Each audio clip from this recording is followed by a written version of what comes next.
ভোটের সময় যত এগিয়ে আসছে এবং যারা বিশ্বাস করছেন যে ভোট হবে, তাদের সকলেরই প্রশ্ন যে এই ভোটের ময়দানে আওয়ামী লীগ এবং তাদের যারা সহযোগী লোকজন রয়েছেন, প্রায় অর্ধেক ভোটার, যাদের মনের মতো প্রার্থীদেরকে নির্বাচনের বাইরে রাখা হয়েছে, তারা আসলে কাকে ভোট দেবে? বিএনপিকে, এনসিপিকে, নাকি জামাতকে? এটা হলো এক। ২ নম্বর হলো কেন তারা ভোট কেন্দ্রে যাবে। এখানে স্পষ্টতই আওয়ামী লীগের সভানেত্রী এবং দলের যারা নেতাকর্মী রয়েছেন শীর্ষ পর্যায়ের, তারা ইতিমধ্যে স্পষ্ট জানিয়ে দিয়েছেন যে আওয়ামী লীগকে যদি ভোটের বাইরে রাখা হয়, তাহলে এই ভোট নিয়ে আওয়ামী লীগের কোনো মাথা ব্যথা নেই এবং আওয়ামী লীগের যারা নেতাকর্মী রয়েছেন তারা কোনো অবস্থাতেই ভোট কেন্দ্রে যাবেন না ভোট দেওয়ার জন্যে। তো এটা যদি হয়, তাহলে একটা ভয়াবহ বিপর্যয়ের কারণ ঘটাবে। এর কারণ হলো যে আমাদের দেশে এখন যেভাবে নির্বাচন হয়েছে, গত কয়েকটি নির্বাচনে, সেখানে ভোট কেন্দ্রে ভোটারের যে উপস্থিতি, এটা একটা বিরাট সমস্যা। আওয়ামী লীগ একছত্রভাবে তাদের সকল রাষ্ট্রীয় ক্ষমতা তারা প্রয়োগ করার পরেও 10%, 15%, 20%, মানে এক একটা নির্বাচনী এলাকাতে এক এক রকম ঘটনা, এবং কোনো কোনো জায়গাতে এমনও হয়েছে যে শতকরা 5 ভাগ ভোটারও ভোট কেন্দ্রে উপস্থিত হয়নি বিগত তিনটি নির্বাচনে। আবার কোনো কোনো কেন্দ্রে 70% ভোটার উপস্থিত হয়েছে, যেখানে আসলে শক্ত প্রতিদ্বন্দ্বী প্রার্থী ছিল এবং হাড্ডাহাড্ডি লড়াই হয়েছে। তো সেক্ষেত্রে সামনের যে নির্বাচন, এটিকে যদি প্রতিদ্বন্দ্বিতামূলকভাবে শো করা না যায় ভোটারদের কাছে, এখানে সেই 5%, 10%, 11%, 12% এরকমই হবে, এর বেশি হবে না। আর কিছু কিছু জায়গাতে হয়তো 80% হয়ে যেতে পারে, যেখানে আসলে ভোটের মাঠটা ইতিমধ্যে জমজমাট হয়ে পড়েছে। তো সমস্যাটা কোথায়? অতীতে আওয়ামী লীগ যেটা করেছিল সেটা হলো তাদের অনুগত প্রশাসন ছিল, মিডিয়া ছিল, এবং তারা ওই মুহূর্তে ভারত, আমেরিকা, ইউরোপীয় ইউনিয়ন কাউকেই পাত্তা দেয়নি। ফলে তার ইচ্ছামতো ব্যালট বাক্স ভরেছে, ইচ্ছামতো রাতে ভোট করেছে, ইচ্ছামতো বিনা ভোট করেছে, ইচ্ছামতো রেজাল্ট ঘোষণা করেছে এবং সবাইকে সেটা মেনে নিতে হয়েছে। কিন্তু এবার তো এটা 1% সম্ভব নয়। এটা করার সঙ্গে সঙ্গে ইলেকশন কমিশন সেখানে ভোটটা বন্ধ করে দেবে। তাহলে ভোটারের উপস্থিতিটা যদি নিশ্চিত করতে হয়, সেক্ষেত্রে আওয়ামী লীগের ভোটারদেরকে আনতেই হবে মাঠে।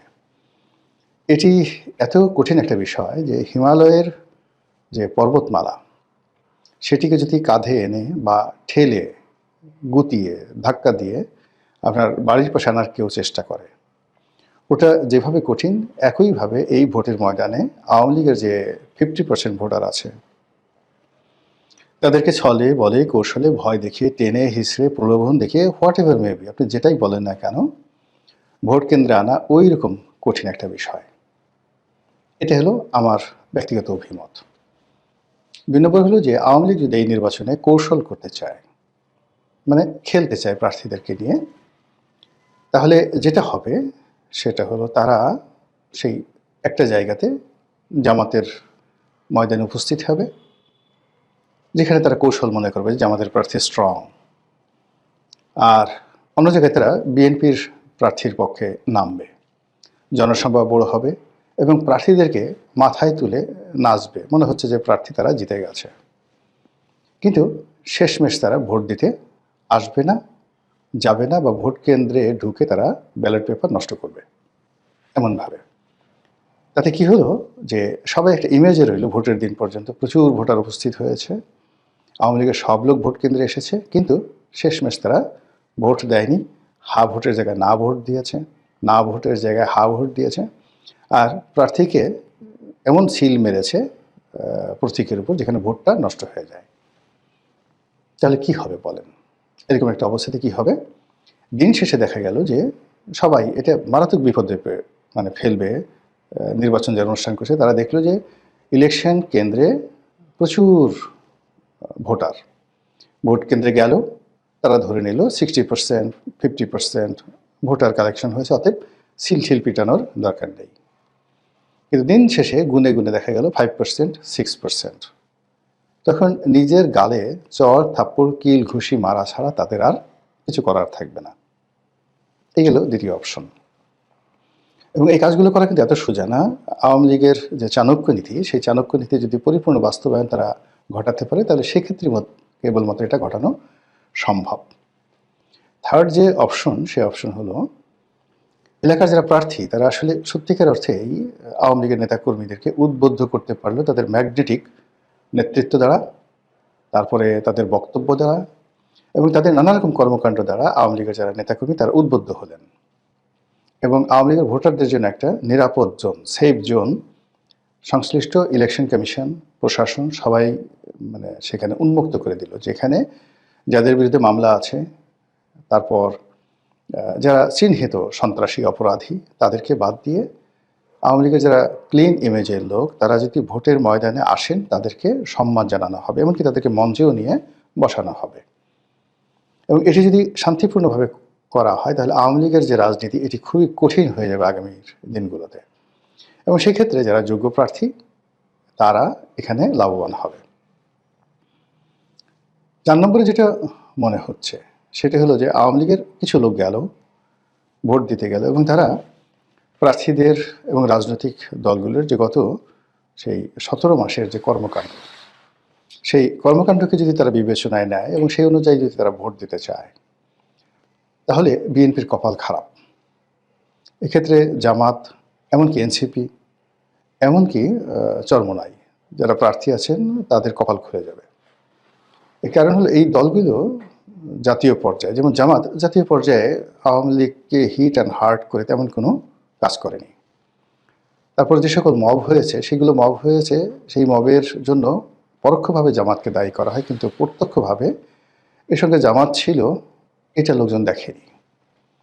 কিন্তু সে তুলনায় পথে ঘাটে মাঠে হাটে বাজারে যদি মবের হিসাব করা হয়, কারা বেশি মব করেছে, কারা চাঁদাবাজি করেছে, কারা আওয়ামী লীগের নেতাকর্মীদের বাড়িতে হামলা করেছে, মামলা দিয়েছে এবং তাদের ব্যবসা প্রতিষ্ঠান দখল করেছে ইত্যাদি, যে পথে প্রান্তরে যে ডাটাগুলো, তথ্যগুলো আছে, এগুলো যদি ভোটাররা বিবেচনা করেন সেক্ষেত্রে একটি বিশেষ দলের কপাল পোড়ার সম্ভাবনা অনেক অনেক বেশি। আবার অন্যদিকে মানুষের মন তো নরম হয়ে যায়। তো মানুষের মনকে নরম করার যে জামাতি কৌশল রয়েছে, সেই কৌশল যদি তারা কাজে লাগায়, তারপরে ভালো ব্যবহার করে, তাদেরকে আশ্বাস দেয়, ভরসা দেয়, সেক্ষেত্রে আওয়ামী লীগের যারা ভোটার তারা যদি ভোট দিতে চান, ভোটের ময়দানে রীতিমতো বিপ্লব হয়ে যাবে। এটাকে যারা ম্যাটিকুলাস ডিজাইন বলবেন বা অন্য কোনো কিছু বলবেন, এতে লাভ হবে না। মূল ব্যাপার হলো যে এই বাংলাদেশে আওয়ামী লীগের নেতাকর্মীদের বিরুদ্ধে যারা মামলা করেছেন, এই মামলার বাদী কারা, কয়জন আছে জামাতের লোক মামলা করেছেন, কয়জন বিএনপির লোক, কয়জন এনসিপির লোক, খুঁজে দেখেন, সে অনুযায়ী ফলাফল হবে।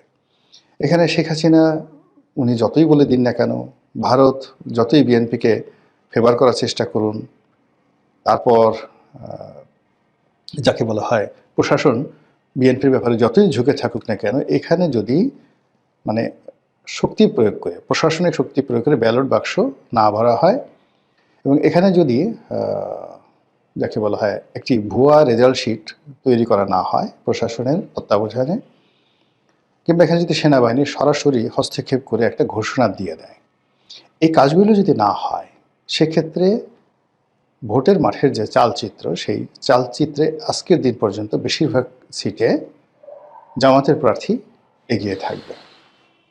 এবং বিভিন্ন এলাকাতে যারা ইসলামপন্থী রয়েছেন, যারা মহিলা ভোটার আছেন এবং যারা এই বছর তরুণ প্রজন্মের ভোটার হয়েছেন, তারা যে আসলে শেষ মুহূর্তে কি করবে এটা বলা যাচ্ছে না।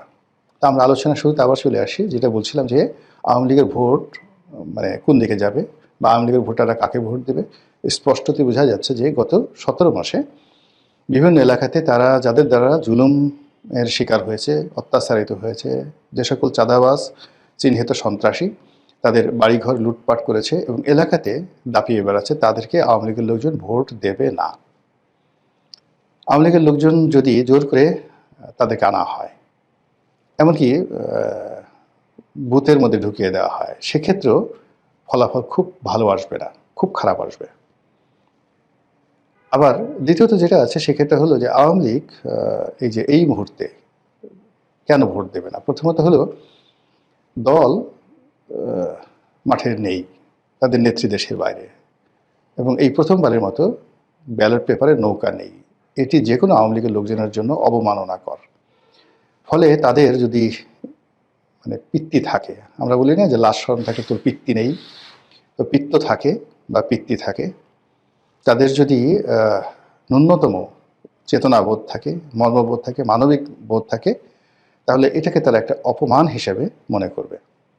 এই জন্য তারা ভোট দেবে না। আবার উল্টোটা হতে পারে, কেন ভোট দেবে? এখানে এক নম্বর হতে পারে যে তারা মনে করতে পারে যে আসলে আওয়ামী লীগ খারাপ করেছে, এই জায়গা থেকে তাদের বের হয়ে আসতে হবে, শেখ হাসিনা ভালো কাজ করেনি, এই বোধ যদি আওয়ামী লীগের নেতাকর্মীদের মধ্যে আসে, তারা ভোট দিতে পারে। আরেকটা দিতে পারে, সেটা হলো যে যেভাবে অতীতের সংখ্যালঘু সম্প্রদায়দেরকে জিম্মি করে ভয় দেখিয়ে মানুষ ভোট আদায় করেছে, ঠিক এইবারও একই কায়দায় সেই ব্যবস্থা করা যেতে পারে। তাদেরকে ভয় দেখানো হতে পারে, এবং সেইটা ভয় দেখিয়ে আসলে আওয়ামী লীগের যদি সেই নিজেদের ভোট 30%, অন্যান্য মিলিয়ে আরও 15%, 50% ভোটের একটা অংশ আনার চেষ্টা করা হতে পারে ভয় দেখে, কিন্তু এটা ভালো ফলাফল আনবে না। এটা হয়তো 2%, 3% লোকের জোরাজুরি করে আনা যেতে পারে, কিন্তু বদনাম ছড়িয়ে পড়বে, সিরিয়াস বদনাম ছড়িয়ে পড়বে। এবং আজকের দিন পর্যন্ত ভোটের যে মাঠ, সেই মাঠে জোরাজুরি করার কোনো স্কোপ নেই। এখানে নেতাকর্মীদের মধ্যে, প্রার্থীদের মধ্যে উত্তেজনা আছে, প্রতিযোগিতা আছে, কিন্তু ভোটারদেরকে ভয় ভীতি দেখানোর মতো অবস্থা বর্তমান প্রশাসনের আন্ডারে, সরকারের আন্ডারে এখনো পর্যন্ত আমরা সেটা দেখিনি। তো দেখা যাক ভোটের হাওয়া কোন দিকে যায়, ভোটাররা কোন দিকে যায়, কোন প্রার্থী কত ভোট পায়, আর আওয়ামী লীগ কাকে ভোট দেয়, আর নির্বাচনের দিন কি ফলাফল আসে।